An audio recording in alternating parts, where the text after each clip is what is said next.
Je m'appelle Maxime Lignon et je travaille à la division des avis techniques du CSTC. Et donc, dans le cadre ici du projet BeReal, qui organise donc tout un cycle de formation, on va vous présenter ici dans la matinée les techniques d'isolation des façades. Et pour ma part, donc, on va traiter la possibilisation des murs creux.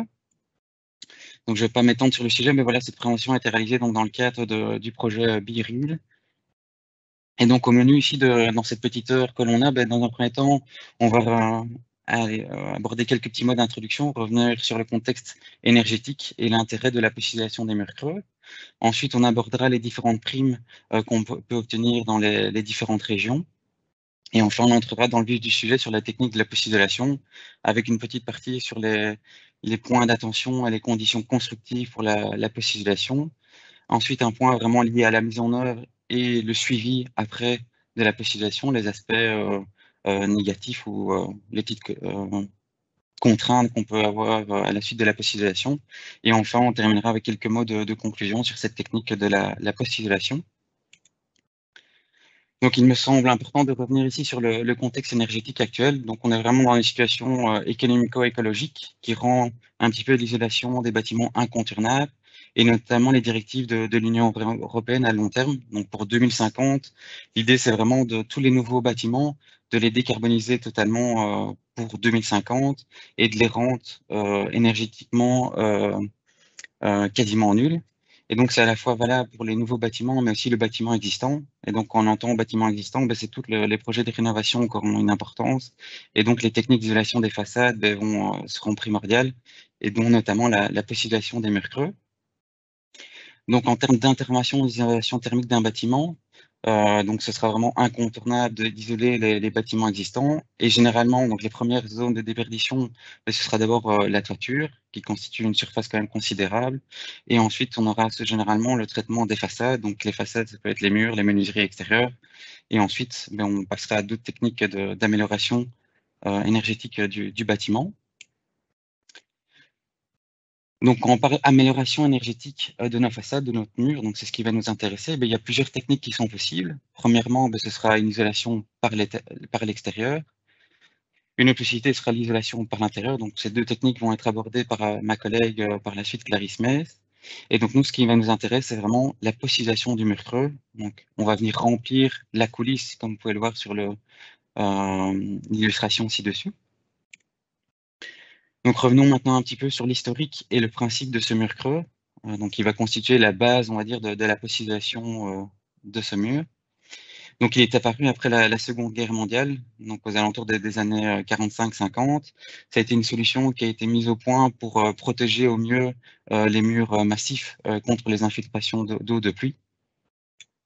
Et ensuite, dans les années, aux alentours des années 70-80, mais essentiellement après les années 80, qui correspondent justement au niveau du choc pétrolier, on s'était dit qu'on va ajouter dans cette coulisse, dans ce vide, donc entre le mur de parement et la maçonnerie portante intérieure, un isolant, afin de faire quand même des économies énergétiques à ce niveau-là. Donc maintenant, revenons en détail sur le principe du mur creux, en quoi il consiste, quels sont les différents constituants. Et donc, vous pouvez voir sur l'image ici à gauche, en 1, vous avez premièrement la maçonnerie de parement. Donc ça, c'est vraiment la première paroi extérieure du bâtiment. Donc sa fonction première, c'est vraiment un pare-pluie, une fonction contre la pluie, contre toute infiltration d'eau. Maintenant, il faut garder à l'esprit que ça reste un parement et que dans certaines configurations, c'est un système qui n'est pas du tout étanche. Donc, il ne faut pas tabler sur cette étanchéité euh, au niveau de votre bâtiment. Ensuite, en 2 et en 3, vous avez la coulisse qui peut être munie d'une isolation ou sans isolation. Généralement, elle fait au moins 3 cm. Et donc, cette coulisse, dans le cas du mur creux, est vraiment très importante. On dit que c'est un petit peu la chambre de décompression, la rupture capillaire. Donc, qu'est-ce qu'on entend par là? C'est tout simplement que le parement, lui, en soi, il est capillaire. Donc, la pluie peut passer à travers votre parement. Et à un moment donné, elle arrive à cette coulisse. Et donc, là, il y a une rupture. Donc, cette eau ne peut plus continuer. Et donc, cette coulisse est vraiment très importante pour éviter que l'eau ne puisse rentrer en contact avec la maçonnerie intérieure. Et donc, étant donné qu'on a ces ruptures capillaires, il y a une certaine quantité d'eau qui peut passer à travers votre parement. Donc, on parle plus ou moins de 6 litres par minute. Ça, c'est fonction de l'exposition, du type de maçonnerie, la qualité des joints, etc. Et donc, il y a une certaine quantité d'eau qui peut rentrer dans cette coulisse. Et donc, l'idée des murs creux, ben, c'est vraiment de toute cette eau qui est canalisée à l'intérieur, de devoir l'évacuer à chaque point singulier de votre façade. Donc, ça peut être au niveau de linteaux, de plancher, de dalles de plancher qui sont débordantes, ou tout simplement en pied de versant. Et donc, généralement, dans ce type de façade, vous avez chaque fois des petits orifices, des petits percements qui sont au niveau des joints pour permettre justement à cette eau d'être évacuée.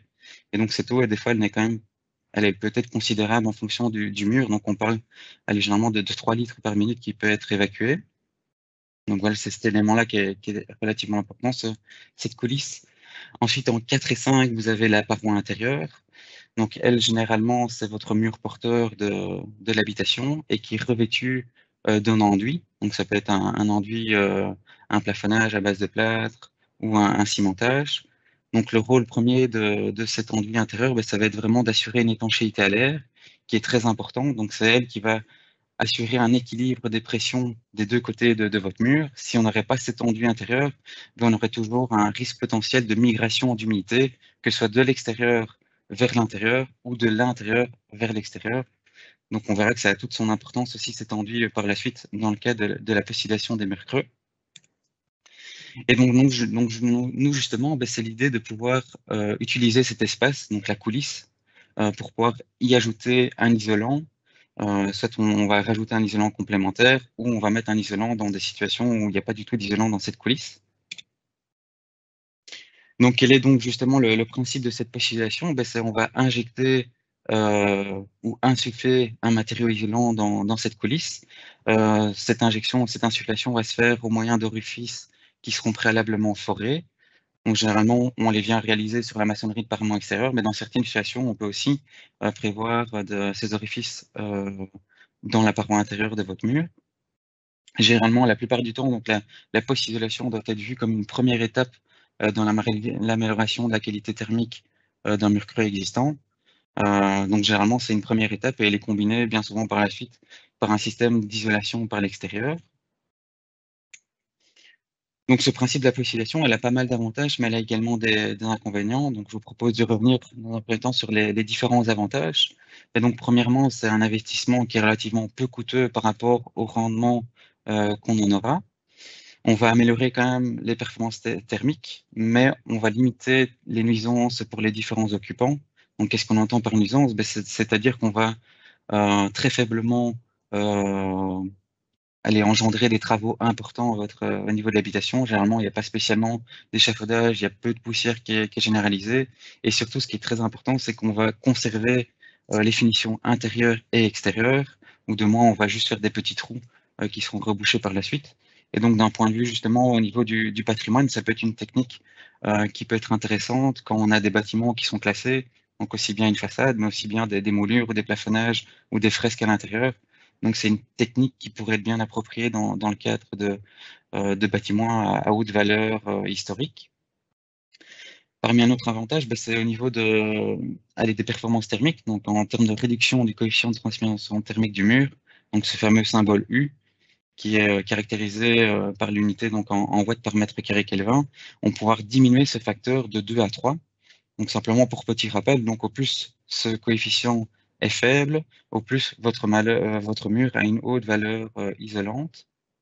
Donc à travers le tableau, donc on peut voir ici qu'un mur creux classique sans isolant aura une valeur U entre 1,3 et 2,1.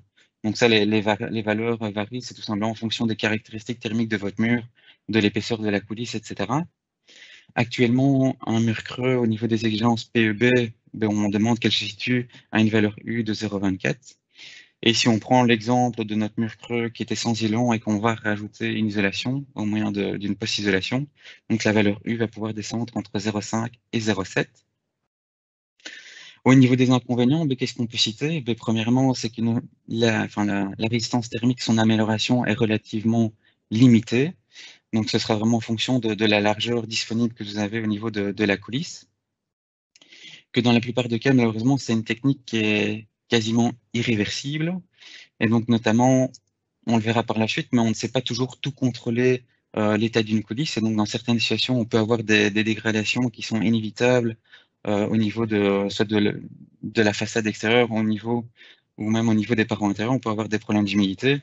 Et donc, dans certaines situations, on peut devoir retirer l'isolant qui a été placé dans cette coulisse. Et donc, c'est pour ça que cette technique, dans le cas de bâtiments classés, par exemple, ben, ça pourrait poser problème, dans le sens que pour retirer l'isolant qui a été insufflé ou injecté, ben, on est obligé de dégrader, retirer un petit peu plus de parements extérieurs ou quoi que ce soit pour retirer cet isolant. Et enfin, donc ça, on y viendra aussi par la suite, mais ça peut en effet engendrer des petits dommages, des risques d'infiltration ponctuelle ou des dégradations esthétiques sur votre parement. Mais donc ça, on y viendra dans la suite de l'exposé. Ce qui est très important de revenir maintenant, c'est vraiment sur l'influence de ce remplissage de la coulisse. Qu'est-ce que ça aura comme impact physique? Donc, premièrement, c'est au niveau de la charge thermique de notre parement, mais il va avoir une fameuse influence étant donné qu'on a rempli la cavité à l'arrière de ce parement. Donc, le parement, inévitablement, on va pouvoir sécher beaucoup moins bien. Avant, on avait toute une ventilation qui était créée à l'arrière qui permettait un séchage du parement. Et donc, étant donné que ce séchage est ralenti, ben, notre parement sera soumis aux variations climatiques. Et donc, sa charge thermique va augmenter. Et donc, tout ce qui est risque lié à l'hydratation, au phénomène de risque de dégradation au niveau des cycles gel-dégel, ben, seront accrus. Ce remplissage fait aussi un impact par rapport au risque d'infiltration de pluie. Donc, étant donné qu'on n'a plus cette cavité, cette rupture capillaire, ben, ça pourrait engendrer des problèmes d'infiltration de pluie.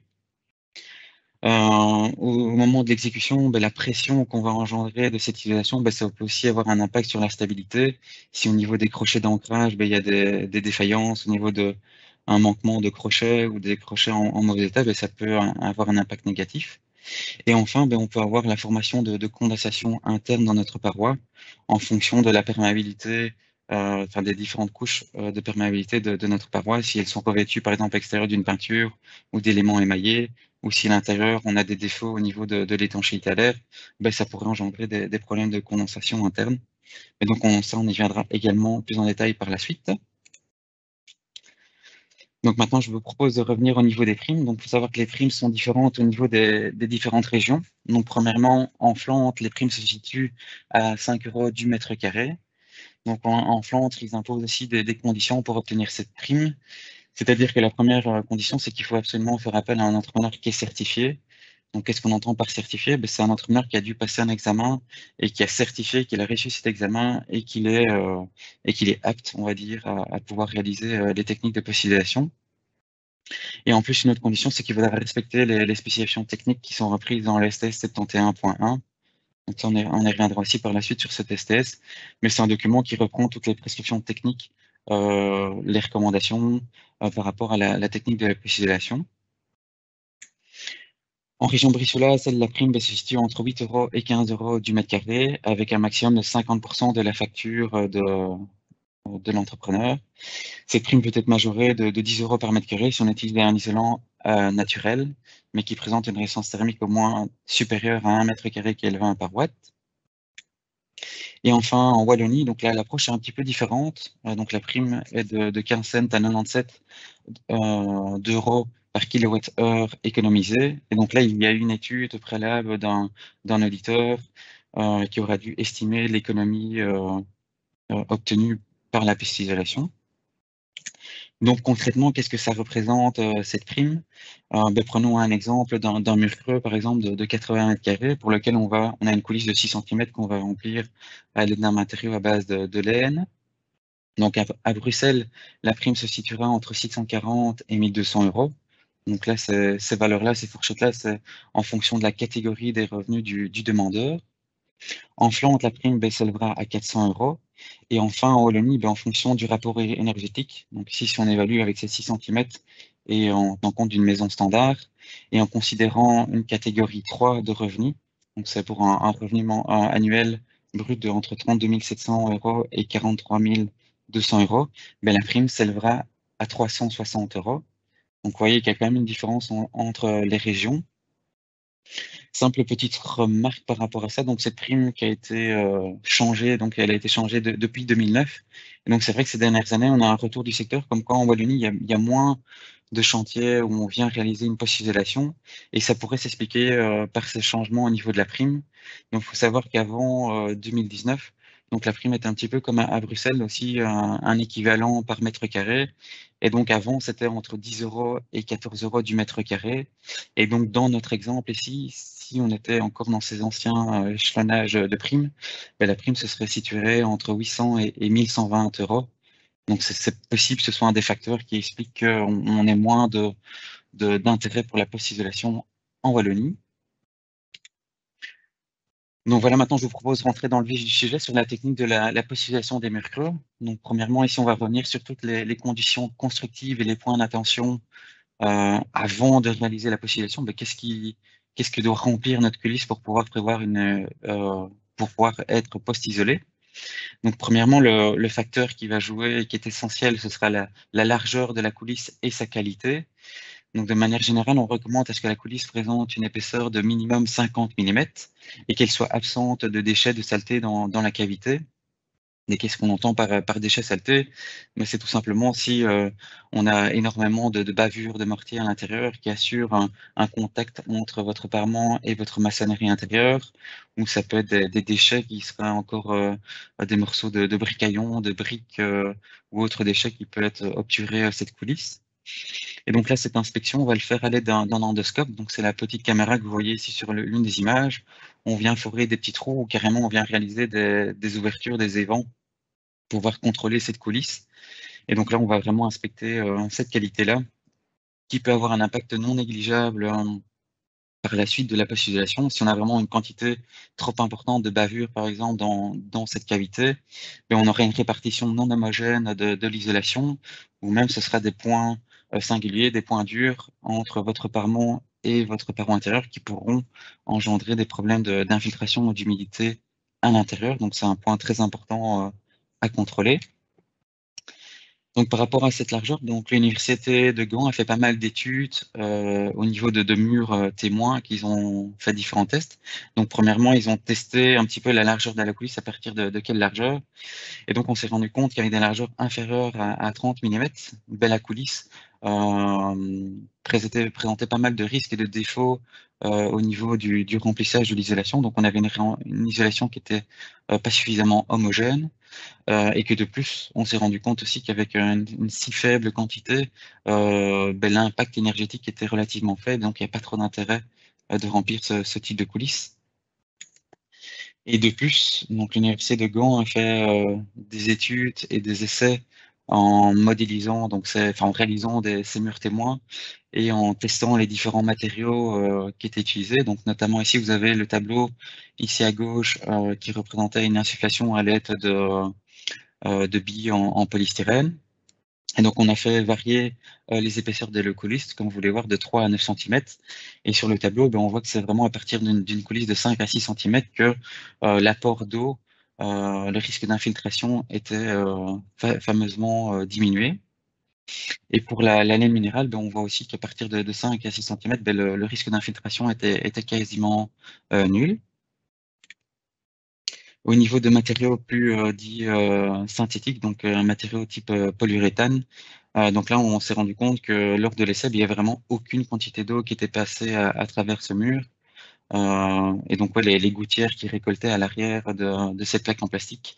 Donc, on avait vraiment le parement, l'isolant, et ensuite, il y avait un panneau à l'arrière en plastique qui récoltait, qui était percé, et qui récupérait toute cette eau qui était arrosée le mur.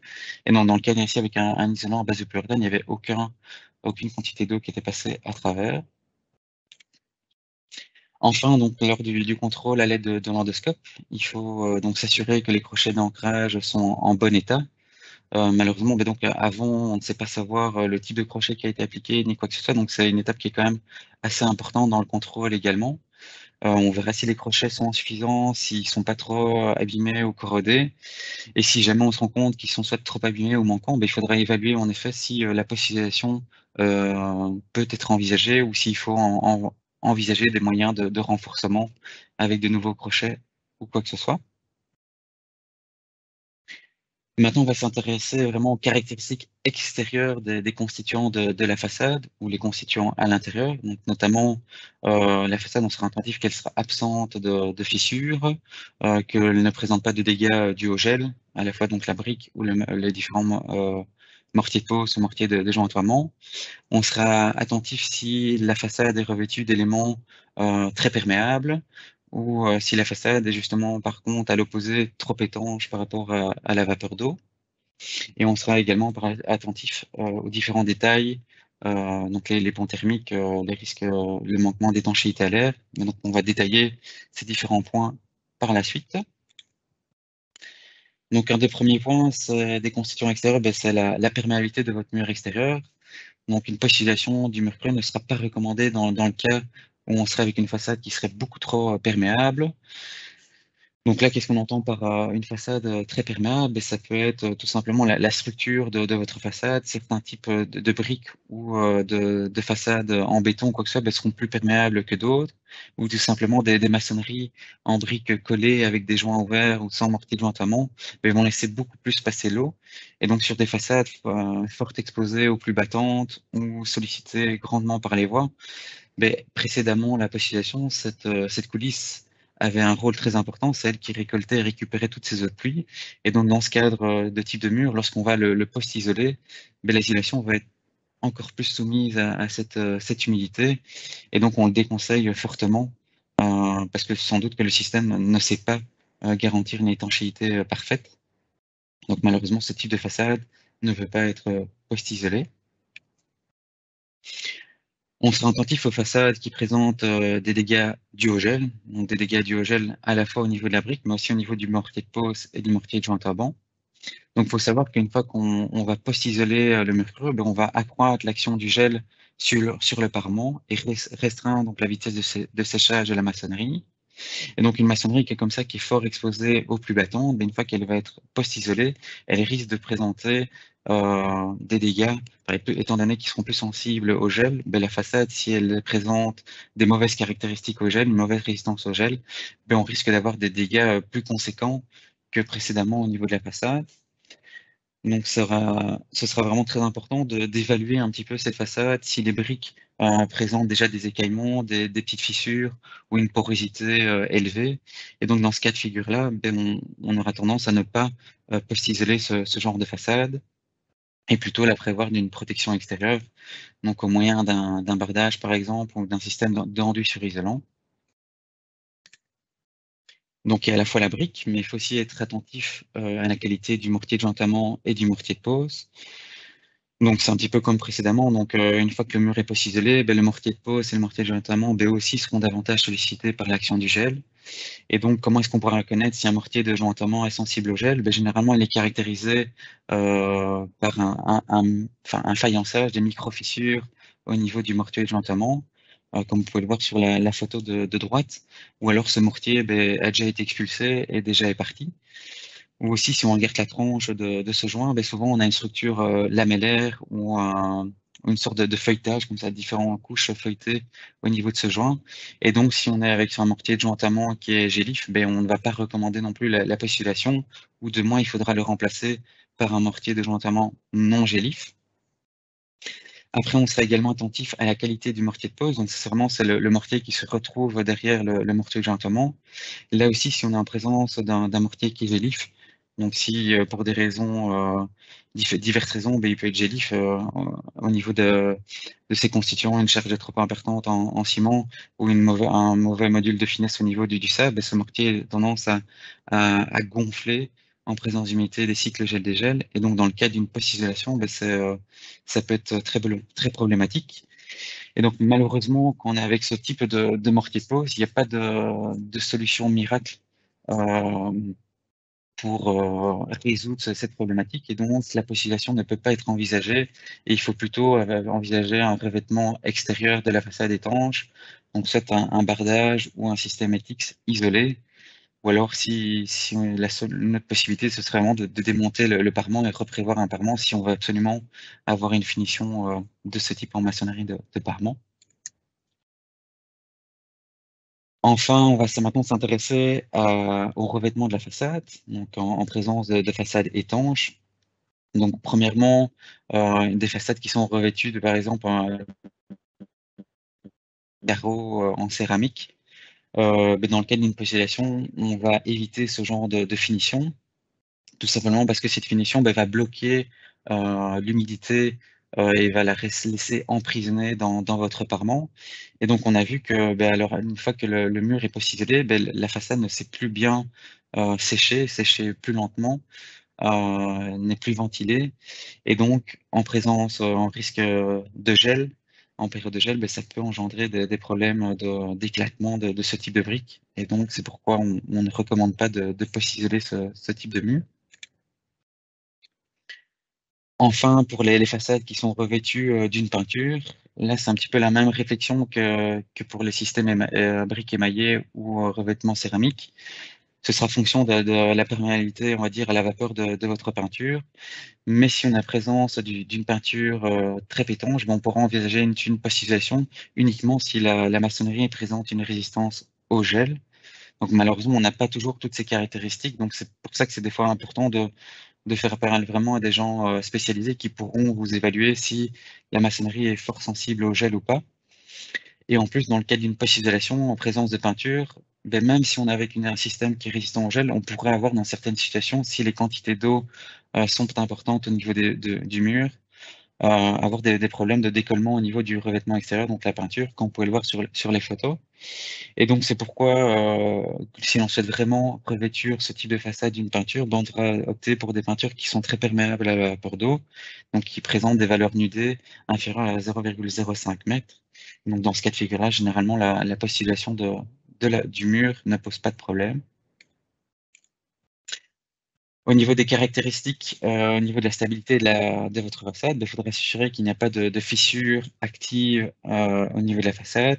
Et si c'est le cas, avant d'envisager une post-isolation, il faudra résoudre ces problèmes de stabilité et réparer ces fissures avant d'envisager la post-isolation. Maintenant, on va s'intéresser au niveau des différents détails. Donc, premièrement, quand on entend détail, c'est tous les détails de réalisation de murs creux, et notamment au niveau du drainage de la coulisse. Donc, ce drainage, il sera important de le maintenir après la post-isolation, parce qu'ils assurent toujours une certaine évacuation de l'eau via ces joints en verre. Et donc, un des contrôles préalables à effectuer, c'est s'assurer qu'il y a toujours ces orifices de drainage. Et s'il n'y en a pas, ou quoi que ce soit, il faut s'assurer que à l'intérieur, on n'a pas de dégradation, de problèmes d'humidité qui seraient liés à un manquement de ce dispositif. Et si on est en présence de problèmes d'humidité, il faudra d'abord résoudre ces problèmes-là avant d'entamer les travaux d'isolation.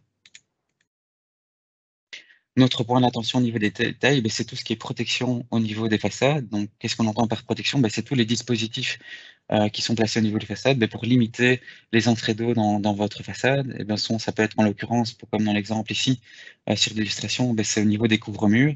Donc, il faut s'assurer que les couvre-murs sont bien positionnés, qu'ils sont bien débordants d'au moins 5 cm par rapport au nu de votre façade, et on a bien un casse-goutte et un larmier qui est efficace et qui est suffisant, qui va éviter toute accumulation ou pression d'eau dans votre parement, qui pourrait nuire, je veux dire, à la technique de la postisation par la suite.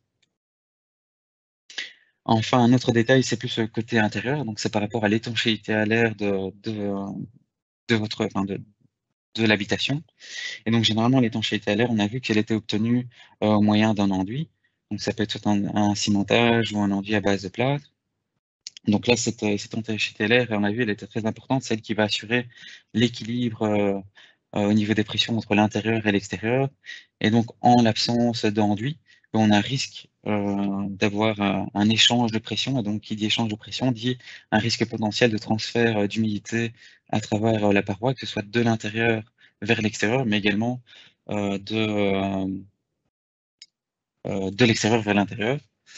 Et donc, on voit ici simplement un exemple d'essai d'étanchéité à l'air au niveau d'une maçonnerie, où on voit qu'on a revêtu un côté si c'était bloc de béton par exemple, d'une eau savonnée, et de l'autre côté, notre parement n'était pas revêtu dans l'enduit, et on voit en effet que la mousse passe à travers la maçonnerie, Donc c'est vraiment pour vous montrer l'importance de prévoir un enduit ou de moins un élément qui assure l'étanchéité à l'air côté intérieur.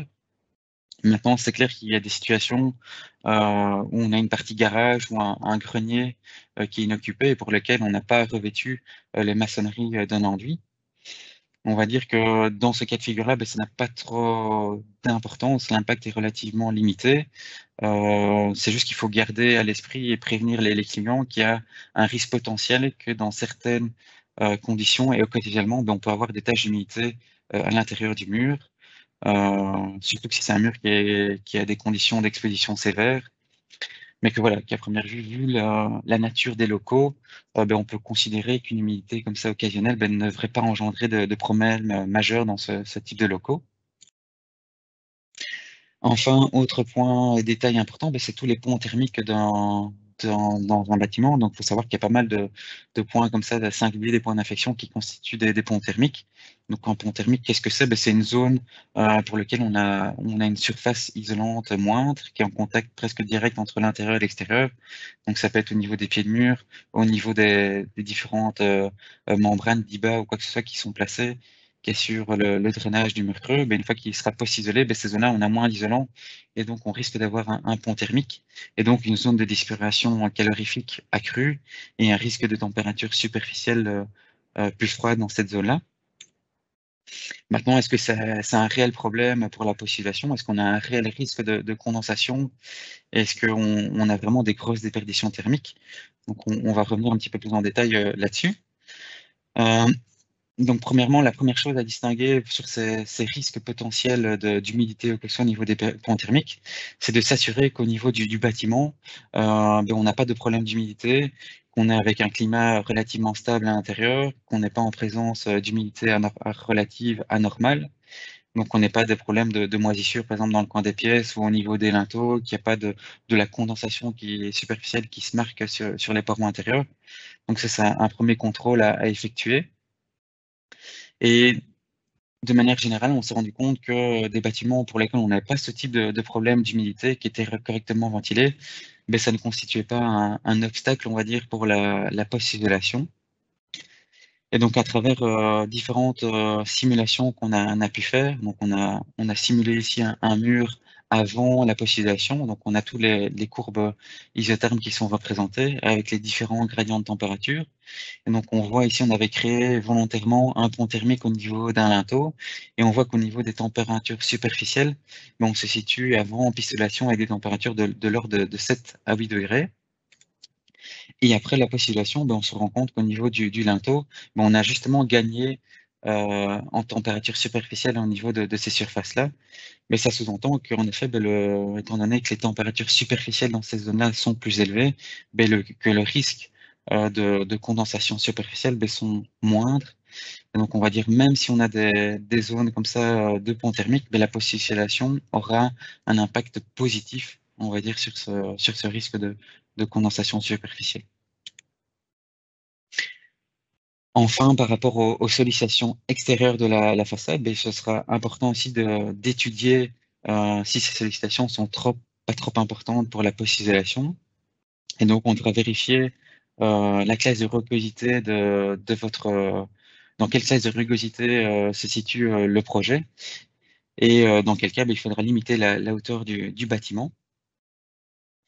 Et donc, ces classes de rugosité, ben, comment est-ce qu'on fait pour les déterminer? Donc, il faut savoir que la hauteur, à une certaine hauteur d'un bâtiment, on aura des vitesses de vent qui sont différentes. Et donc, comme vous pouvez le voir ici, ben, par exemple, en plein centre-ville, à une même hauteur, ben, on aura une vitesse de vent qui sera plus faible que si on est en périphérie de ville ou en pleine campagne. Et donc, ce sera des notions de vitesse de vent, de hauteur de bâtiment, de classe de rugosité à prendre en considération dans l'étude de votre projet, si votre projet est apte ou pas à être post-isolé. Et donc, on aura pris, pour vous simplifier l'approche, dans la note d'information technique 246, qui traite de la postulation des murs creux, un tableau qui reprend justement donc les hauteurs maximales de votre façade. Et donc, on a déterminé, il y a différentes classes de rugosité, donc il va de 0 à 4. Donc, 0 et 1, ben, c'est toutes des zones qui sont peu végétalisées avec peu d'obstacles ou des zones à la mer, on a des grands vents. Malheureusement, ces zones-là, ces classes-là, ne peuvent pas être post-isolées. Et ensuite, pour les classes 2 et 3, donc des zones plus campagnardes ou avec moins d'obstacles, et là, on limitera les hauteurs à 8 mètres ou 25 mètres en plein centre-ville ou dans des zones fort urbanisées. Donc, savoir que ce tableau-là, malheureusement, vient d'être modifié. Et donc, il y a déjà une modification qui a été proposée dans l'unité de 246. Donc, il y a quelques modifications qui ont été apportées. C'est simplement on a changé l'approche des charges liées aux vitesses de vent. Donc, avant, on avait généralisé les vitesses de vent pour toute la Belgique. Et maintenant, dans les nouvelles révisions, ces nouveaux tableaux, on a justement fait la distinction qu'un vent, par exemple, une vitesse de vent à Durbuy, par exemple, n'est pas la même vitesse de vent qu'en Limbourg ou dans une autre région de la Belgique. Et donc, il faut savoir qu'au niveau des façades, toutes les façades ne sont pas soumises aux mêmes sollicitations. Et donc, comme vous pouvez le voir ici sur l'illustration, on voit que toutes les zones situées, un mur est exposé au sud-ouest, à l'ouest et au sud, sera beaucoup plus sollicité aux pluies battantes et au vent et aux précipitations. Et donc, des façades qui sont très fort sollicitées au vent, on essaiera d'évaluer l'importance de cette sollicitation et si il est propice ou pas à prévoir une post-isolation de ce type de mur. Pour des murs orientés au nord et au nord-ouest, on se rend compte là ici sur ce graphique que ces façades sont beaucoup moins exposées et donc dans ce type de façade qui serait avec ce type d'orientation, on pourrait admettre justement une catégorie de rugosité un petit peu moins sévère. Et donc si voilà par exemple cette façade là on a une hauteur un petit peu plus conséquente, étant donné qu'elle est moins sollicitée à l'avant et à la pluie, on pourra accepter de monter avec une hauteur de bâtiment par exemple un petit peu plus élevée pour la post-isolation. Euh, pour déterminer justement ces classes de rugosité, le CSTC a mis à votre disposition plusieurs outils gratuits pour déterminer ces catégories. Donc ces outils, vous pouvez les retrouver sur le site via via la rubrique outils de calcul sur notre site internet. Et donc il y a deux applications. Une première, c'est int qui vous permettra de déterminer donc la catégorie, on va dire de choisir et d'évaluer la catégorie dans laquelle se trouve votre projet. Et donc c'est assez simple, vous entrez l'adresse de votre chantier, la hauteur considérée du bâtiment. Et donc là, ça vous trace un cercle que vous pouvez se faire balayer le triangle d'observation. Et donc là, vous pouvez déterminer le pourcentage de zones urbanisées euh, dans ce cercle. Et donc ainsi, vous évaluez la classe de rugosité. Et enfin, vous avez l'outil Wind interactif. Cet outil est peut-être moins utile dans le cadre d'une post-isolation, mais ça vous permet d'évaluer, on va dire, les charges et les efforts de vent sur des bâtiments à géométrie simple. Maintenant, c'est un outil qui est plus utile dans le cadre pour une étanchéité de toiture, évaluer sa charge de vent ou dans un système ETICS pour savoir quel système, si un système de fixation est nécessaire ou pas pour isoler votre façade. Une autre condition, c'est par rapport au climat intérieur de votre bâtiment. Donc, il faut savoir que tout bâtiment, on peut définir différentes classes de climat. Ça va de 1 à 4, pardon. Et donc, la classe de climat 4, c'est la plus sévère, qui constitue par exemple une piscine qui serait couverte. Et bien, dans ce cadre-là, une post-isolation, malheureusement, avec ce type de climat, est déconseillée. Ou du moins, si on veut envisager une post-isolation, il faut vraiment l'étudier, prendre des mesures nécessaires en termes d'étanchéité à l'air. Et en plus, on recommande fortement de faire une étude hygrothermique de la paroi pour voir s'il n'y a pas de risque de migration d'humidité à travers votre paroi.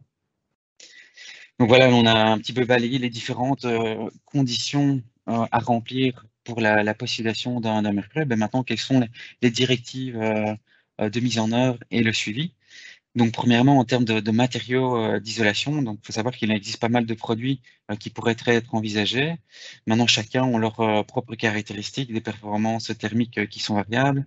Il y a pas mal de produits, mais donc il faut vraiment choisir des matériaux pour lesquels ils répondent et satisfassent aux prescriptions des STS. Donc la STS 71.1 que je vous ai déjà cité.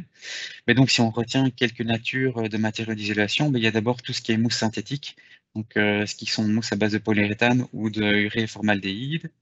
Ensuite, vous avez les familles qu'on appelle les granulés, donc qui constituent tout ce qui est billes, par exemple en billes de polystyrène en type EPS, la perlite, les granulés de mousse de silicate, la vermiculite. Et enfin, la dernière famille, la famille des fibres, donc les laines de roche ou laines de verre. Donc, il faut savoir que cette famille-là, elles sont les caractéristiques de ce type de famille pour empêcher la migration d'humidité. Elles sont composées de fibres de silicate hydrophobe. Donc ça leur donne cette caractéristique d'empêcher la migration d'humidité à travers le système isolant.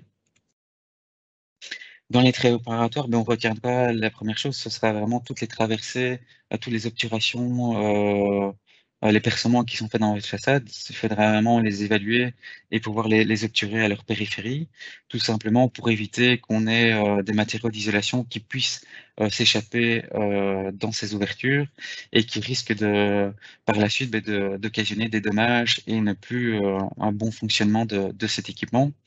Et donc, ça peut être des grilles de ventilation, une boîte aux lettres ou type de percement. On en verra quelques-uns par la suite. Point très important, c'est tous les conduits de fumée. Donc là aussi, il faudra être attentif à ce type de traversée et de conduit, parce qu'on peut avoir un transfert, une pénétration d'isolant à l'intérieur du conduit, notamment par exemple avec des anciens conduits de cheminée en boisseau qui seraient non jointifs ou simplement dégradés. Donc là, le risque peut être important. On peut avoir un risque d'embrasement d'isolant combustible s'il est soumis justement à un transfert et de chaleur à cet endroit-là. Et donc ici, on peut voir à travers ce tableau, en fonction des types de combustibles et des types d'appareils utilisés, les différentes températures potentielles de gaz de combustion. Et donc, notamment au niveau des différentes exigences incendies, on impose que d'avoir un certain isolant ou une protection autour de ces conduits. Et donc, généralement, c'est souvent des matériaux à base de laine minérale qui vont pouvoir limiter l'impact de transfert de chaleur. Enfin, ce qui est important, c'est dans le cas, par exemple, surtout de bâtiments mitoyennes ou en contact avec un autre mur cru, un autre orifice ventilé. Donc, on va essayer d'obturer cet élément-là pour ne pas que notre isolation aille aussi chez le voisin. Et donc, ça consiste vraiment, on va venir obturer cette zone-là. Généralement, ça se fait souvent, comme ici, on peut le voir, à l'aide d'un goupillon à chaîne. Donc, c'est un petit peu comme les goupillons qu'on utilise pour nettoyer des biberons ou quoi que ce soit. Et donc, on vient dégager quelques briques, on vient placer ce goupillon de haut en bas, qu'on vient placer dans cette cavité qui va empêcher donc à l'isolant qui n'aille s'engouffrer dans cette cavité parallèle. Si on est dans des considérations avec des mousses isolantes projetées, donc là, ça va plutôt constituer à venir superposer de haut en bas un isolant comme ça par injection qui va obturer de lui-même cette cavité. Mais voilà ici un exemple de traversée de notre coulisse. Donc là, c'est vraiment très important de d'abord obturer tous ces éléments-là. Ici, par exemple, un caisson à volet, on voit que par la suite, malheureusement, tout l'isolant est venu boucher et empêche donc le système de fonctionnement. Donc, c'est tous des éléments qu'il faut vraiment faire le tour du bâtiment et empêcher donc cette migration d'isolant au moment de la postulation. Donc, au niveau des toitures, tout ce qui est des placards encastrés, par exemple, pour avoir des petites défaillances à ce niveau-là, au niveau de traversée, des boîtes aux lettres qui sont intégrées dans une façade. Donc, tout ça, c'est des éléments à contrôler et à obturer avant la post-isolation. Une fois qu'on a fait tous ces contrôles, donc on va passer vraiment au remplissage du mur creux. Donc, premièrement, on va déterminer l'emplacement et la méthode correcte de ces orifices, où est-ce qu'on va les implanter, combien on va en réaliser. Et donc, ça sera à voir en fonction du produit et de l'agrément technique qu'il aura obtenu. Maintenant, il y a quelques points d'intention pour ces percements. Donc, premièrement, on va les réaliser depuis le mur extérieur à l'aide d'une foreuse à mèche à pierre. Ils vont se faire généralement au niveau à la jonction entre des joints verticaux et horizontaux. Et le diamètre de la mèche, lui, sera fonction de la nature et des caractéristiques du brick pour éviter des dégâts trop importants. Donc, une fois qu'on a fait ce orifice, on va venir tout simplement remplir la coulisse de l'isolant. Et une fois qu'on aura terminé cette étape, on va devoir reboucher tous ces orifices de remplissage au moyen d'un nouveau mortier de jointoiement. Là, malheureusement, c'est vrai qu'on risque d'avoir une différence de teinte sur toute la profondeur de ce mortier. On sera vigilant à ne pas obturer les orifices qui servaient au drainage précédemment, donc ils doivent absolument rester ouverts et il ne faut pas les reboucher. Quelques Maxime, remarques. Oui, tu sais tout doucement oui, j'arrive tout au bout. finaliser ta Oui. présentation. Merci. Oui. Donc, il y a quelques remarques aussi qui peuvent encore survenir après l'exécution. C'est premièrement, vu toute l'incertitude qu'on ne sait pas contrôler l'ensemble de la coulisse, il y a des risques de dégradation qui peuvent venir ultérieurement, notamment des zones qui ne pourraient ne pas être suffisamment isolées, ou tout simplement parce qu'on avait des déchets qui étaient emprisonnés dans cette coulisse, ça pourrait constituer des zones non bien isolées, des risques de préférentiel d'humidité, d'infiltration vers l'intérieur. Donc, ce n'est pas toujours à exclure, que malheureusement, donc, on a vu que le séchage était plus lent au niveau de la maçonnerie. Donc, souvent, en pied de mur, on peut avoir des zones qui vont rester plus longtemps humides et qui risquent d'engendrer des différents aspects au niveau du jointoiement, où on peut avoir des efflorescences qui vont se marquer. Et aussi, on sera attentif à toute finition ultérieure au niveau de la façade. Donc, il faudra chaque fois choisir sur des peintures ou des systèmes qui présentent une perméabilité à la vapeur élevée. Enfin, quelques documents qui pourraient être utiles, je l'ai déjà cité, c'est la notation technique, la unité 246, que vous pourrez retrouver sur le site internet du CSTC. Et notamment, il y a une annexe qui reprend tout un aide-mémoire sur l'inspection préalable à effectuer au niveau de la coulisse. Autre document utile que j'ai déjà cité, c'est tous les outils de calcul, donc avec l'outil CINT ou Wind Interactif. Enfin, sur la chaîne YouTube du CSTC, vous avez différentes animations qui sont proposées, dont une sur la technique de la postulation du mur creux. Enfin, un autre document utile, c'est les spécifications techniques, donc le STS 71.1, qui reprend toutes les prescriptions techniques sur la post-isolation. Et enfin, parallèlement à ça, vous avez le BCCA et l'UBATC. Donc, l'UBATC, c'est l'Union belge pour l'agrément technique pour la construction. Et le BCCA, c'est le Belgian Construction Certification Association. Donc, ils délivrent comme ça un cadre de qualité. Et notamment, pour la post-isolation, ils ont défini 3 exigences pour donner une certaine confiance et garantie sur la post-isolation. Et un premier cadre de qualité, c'est vraiment le fait que les produits disposent d'un ATG. Donc, c'est un gage de qualité à ce niveau-là. Que les installateurs aient suivi une formation et réussi un examen. Donc là, vous pouvez retrouver sur le site du BCCA tous les installateurs certifiés. Et enfin, de par cette formation et cet examen, ils ont l'obligation de faire un rapport d'inspection avant et après travaux et qui le transmet au BCCA et savoir qu'il y a régulièrement des contrôles qui sont effectués. Et donc, vous pouvez trouver sur le site de l'UBATC, le BCCA, tous les ATG et les entrepreneurs certifiés. Et enfin, donc maintenant, j'arrive à la conclusion. Quelques mots. Qu'est-ce qu'on pourrait retenir donc de la postulation des murs creux? C'est que c'est une technique qui est assez simple pour isoler des façades existantes, qu'on n'altère pas l'aspect extérieur du bâtiment. Donc, on ne va pas toucher à l'intérieur et l'extérieur du bâtiment. Donc, dans le cadre de bâtiments classés ou à haute valeur patrimoniale, ça peut être très important. Que l'impact sur l'isolation du bâtiment va dépendre de la largeur de la coulisse. Que malheureusement, c'est une technique qui est quasiment irréversible, on a vu. Donc là aussi, toute une attention par rapport aux bâtiments classés. Et donc, on vient de le voir que là, c'était important d'avoir une certaine garantie et qualité du travail. Donc, à ce sujet-là, on peut se référer aux entrepreneurs certifiés et tout ce qui est ATG pour les produits de matériaux de post-isolation.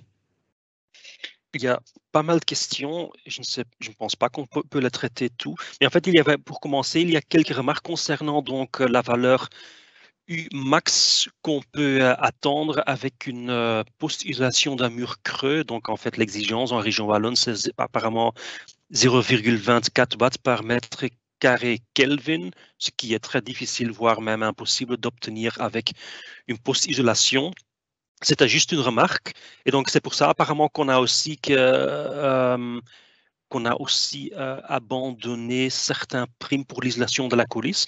Mais en connexion avec ça, quelques personnes posent la question concernant la compatibilité d'une isolation d'une coulisse avec l'isolation thermique à l'intérieur ou extérieur pour donc encore augmenter la prestation des façades. Quelles sont les possibilités là? Et en plus, Si on applique une isolation à l'intérieur ou à l'extérieur, est-ce qu'il faut encore aussi isoler la coulisse même? Mais donc, par exemple, pour les systèmes d'isolation par l'extérieur, ben, ça peut être une des recommandations donc de vraiment post-isoler la coulisse pour éviter d'avoir un échange d'air ou quoi que ce soit. Ou alors, il faut vraiment colmater tout le risque d'avoir un air extérieur qui puisse rentrer dans cette coulisse. Et, Euh, dans le cas d'une isolation à l'intérieur, ce qui sera beaucoup plus le cas dans le cas des bâtiments classés, est-ce qu'il y a aussi une exigence pour isoler aussi la coulisse ou non? mais je veux dire, on rentrera vraiment sur les mêmes considérations, plus sur liées à l'isolation par l'intérieur.